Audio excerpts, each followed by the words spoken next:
Magandang araw sa inyo lahat. Kami po ang unang pangkat. At para sa aming pangkat, aming tatalakay ang mga bagay-bagay tungkol sa kung ano ang kultura. Unang-una, alamin muna natin kung ano ang ibig sabihin ng kultura. Ang kultura ay nagpasalin-salin na kaugalian, tradisyon, naniniwala, selebrasyon, kagamitan, kasabihan, awit, at maging sining, at pati na rin ang pamumuhay ng mga tao sa isang lugar. Ito rin ay nagsisilbing pagkakakilanlan ng isang lugar. Gayon din, ang kultura ay nabuo upang matugunan ang mga pangangailangan ng mga tao sa isang pamayanan. Ngayon naman ay ating alamin ang 4 na katangian ng kultura. Una, ito ay ang natutunan. Pangalawa, binabahagi. Pangatlo, na-adapt. At ang pang-4 naman ay ang dinamiko. Una nating pag-usapan ngayon kung ano ang natutunan. Sa natutunan, ito ay kung paano pinalaki, pinaliliguan, dinadamitan, at inaalagaan. Ito ang proseso kung saan natutunan ng isang individual ang kaugalian sa loob ng kanilang pamilya. Samantalang, ang natutunan naman ay may dalawang proseso ng interaksyon ng tao sa lipunan. At ito ay ang akulturasyon at socialization. Ano nga ba ang akulturasyon? Ang akulturasyon ay ang pagkuha ng kultura ng ibang pangkat o ng ibang tao upang maging bahagi ng kulturang yon. Samantalang, ang socialization naman ay ang kabuuang pagkakilala ng mga pamantayan na kultura. Dito ay matutukoy kung sino ang may tungkulin sa lipunan tulad ng ina o ama, asawa, mag-aaral, guro, pwede rin pulis, pwede rin politiko, at marami pang iba. Ngayon naman, ay alamin natin kung ano ang ibig sabihin ng pangalawang katangian ng kultura, kung saan ito ay ang ibinabahagi. Ang ibinabahagi ay nagsisilbing tulay upang mabigkis sa mga tao bilang kanilang pagkakakilanlan. Sa kaparaanang ito ay masasanay ang mga tao na mamuhay ng maunlad kasama ang ibang tao kahit na hindi sila kapareho ng kulturang kinagisnan. Ngayon naman ay ang pangatlo. Ito ay ang na-adapt. Sa na-adapt naman, ito ang kultura na umaayon sa kung ano ang takbo ng kondisyon ng kapaligiran na kinatitirahan ng tao. Samantalang, ang panghuli at pang-4 ay dinamiko kung saan ito ang kultura, kung saan ang kultura ay patuloy na nagbabago sa paglipas ng panahon at sa pag-alpas nito sa bawat henerasyon.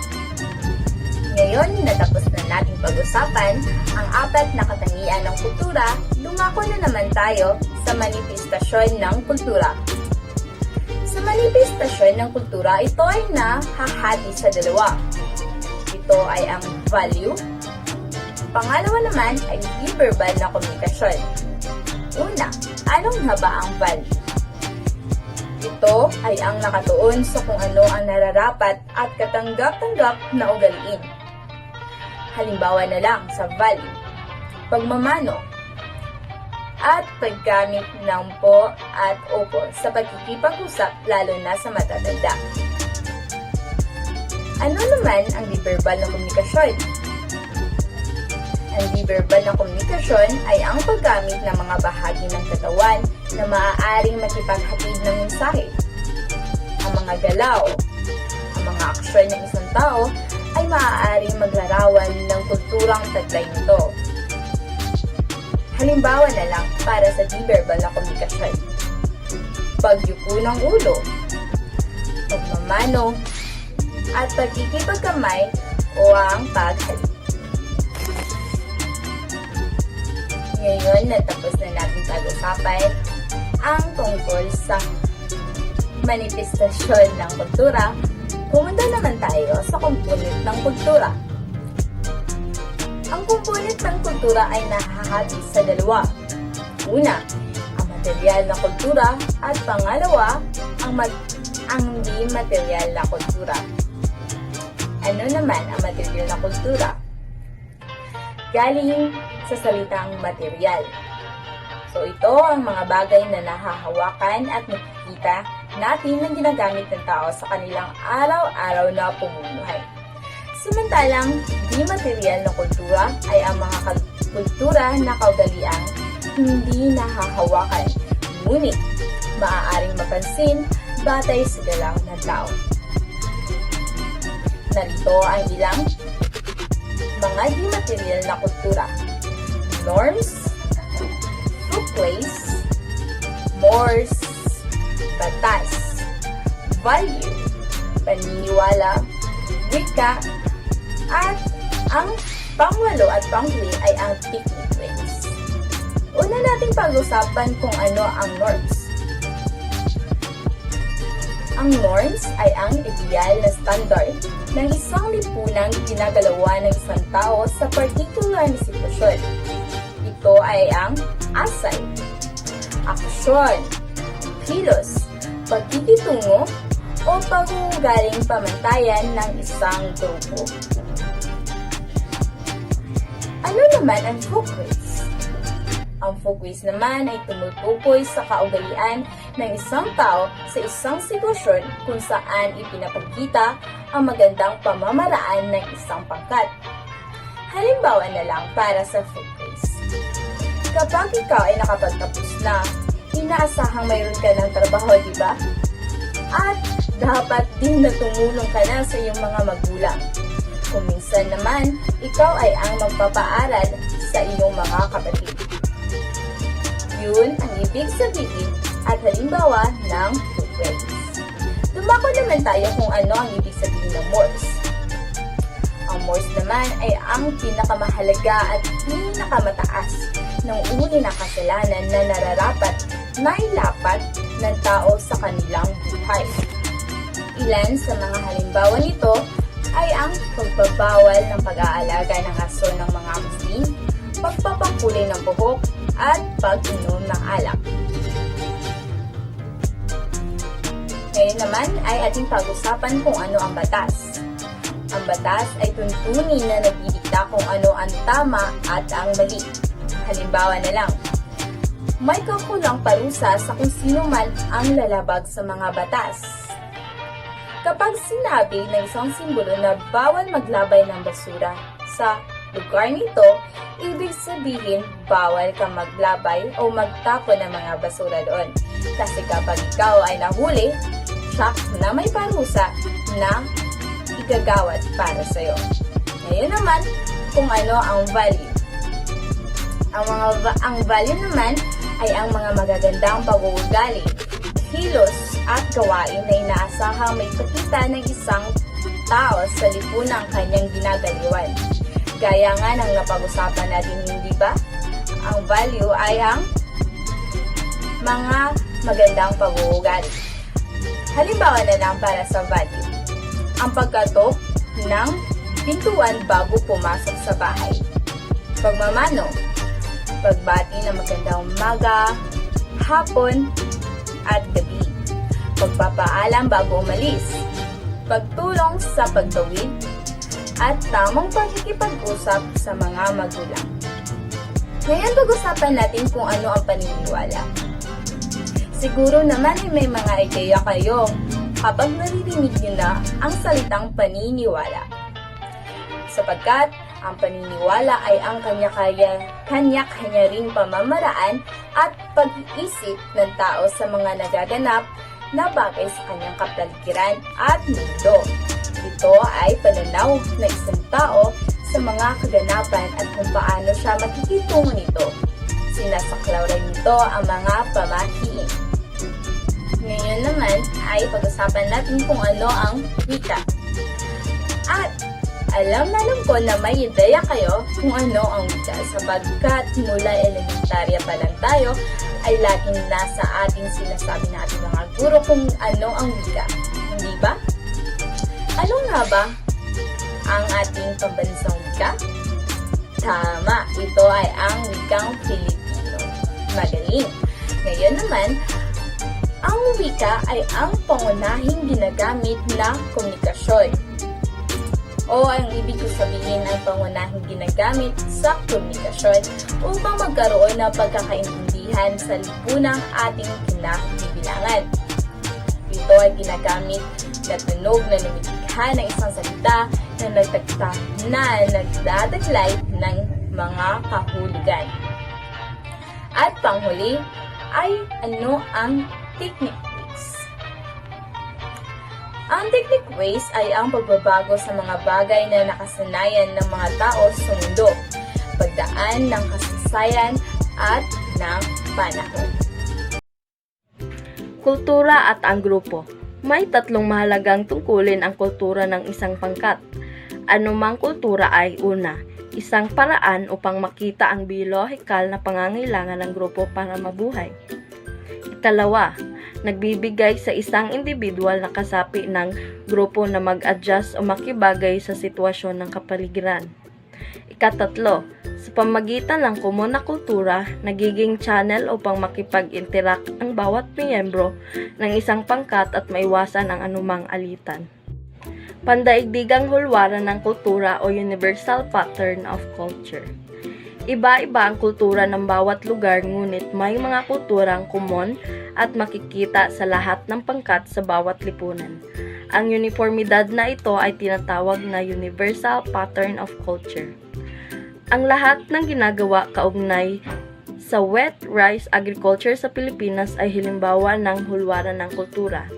Kumakatawan sa wet rice pattern ang maraming katangian ng kultura na ginagamit tulad ng paggamit ng kalabaw, paggamit ng araro, sakahan, special na variety ng palay, special na paraan ng pagtatanim at muling pagtatanim.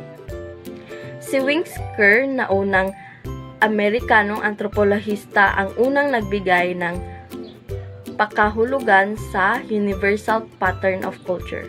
Ayon sa kanya, ang lahat ng tao sa mundo ay may wika at pananalita at may material na kultura. Ito ay ang food habits o kinakasanayang pag-uugali sa pagkain, pamamahay, transportasyon, kagamitan, pananamit, sandata o weapon at trabaho at industriya. Alternatibo o mga alternatibo. Ang bawat lipunan ay may mga kaugaliang sinusunod at mayroon din namang maaring hindi sinusunod na tinatawag na alternatibo. Maaring mamili ng kung ano ang sa palagay ng bawat isa ay makakapagdulot sa kanya ng kabutihan at kasiyahan. Halimbawa, maaring mamili ang kahit sino kung anong relihiyon ang gusto niya. Sa pagbiyahe, ay pwede siyang sumakay sa bus, jeep, tren, eroplano, helicopter, barko, bangka, kalesa o motorsiklo. Pwedeng kumain sa restaurant, sa bahay, sa may tabing dagat o kahit saan. Maaring mag-asawa at maaring hindi. Sa pagpakasal, maaring sa pare, huwes, pastor, at maging sa mayor. May lipunan na tanggap ang pag-aasawa ng marami at tanggap ang diborsyon, samantalang may lipunan naman na hindi tinatanggap ang mga ito. May lipunan ding sang-ayon sa mercy killing at abortion, at mayroon ding tumitingin sa mga ito bilang napakabigat na kasalanan sa batas ng tao at lalo na ng Diyos. Magandang araw sa inyong lahat. Ako nga po pala si Binibining Shane. Ang tatalakayin naman natin ngayon ay ang pagtingin ng ibang tao sa sariling kultura at kultura ng iba. Mapapansin natin na kadalasan tayo ay may iba't ibang pananaw kung paano natin nakikita ang ating sariling kultura at kultura ng iba. Maaari nating ibatay ito sa mga sumusunod. Una ay ang noble savage. Dito ay tanggap ng isang tao kung ano siya. hindi niya ikinahihiya kung ano siya. Halimbawa nito ay ang pagtanggap ng isang tao sa pagiging igorot, pagsuot ng kanilang tradisyonal na kasuotan, at pag-aalay ng mga hayop. Pangalawa ay ang ethnocentrism. Paniniwala ito ng iba na ang kanilang kultura ay tama at nakahihigit sa ibang kultura, samantalang ang sa iba ay mali, kaya hindi dapat gayahin ng iba. Alam natin na kadalasan ay may mga taong nagja-judge sa ating kultura o pananampalataya na akala nila ay ang kanilang kultura or relihiyon lamang ang tama. Kayo ba ay nakasalamuhan na ng mga ganyang klaseng tao? Kung oo, sila ay isang halimbawa ng ethnocentrism. Pangatlo ay ang cultural relativity. Ito ay ang pag-unawa sa ibang kultura. Kabaliktaran naman ito ng ethnocentrism. Dito ay tinitignan ang lahat ng kultura bilang pantay-pantay, walang superior at inferior. Halimbawa, kung hindi man sila nagmamano sa kanilang tahanan, ay hindi ibig sabihin na wala silang respeto sa magulang nila. Ito ay nakasanayan lamang nila, kaya nauunawaan ito ng mga nakakilala sa kanila. Ang panghuli at ikaapat ay ang xenocentrism.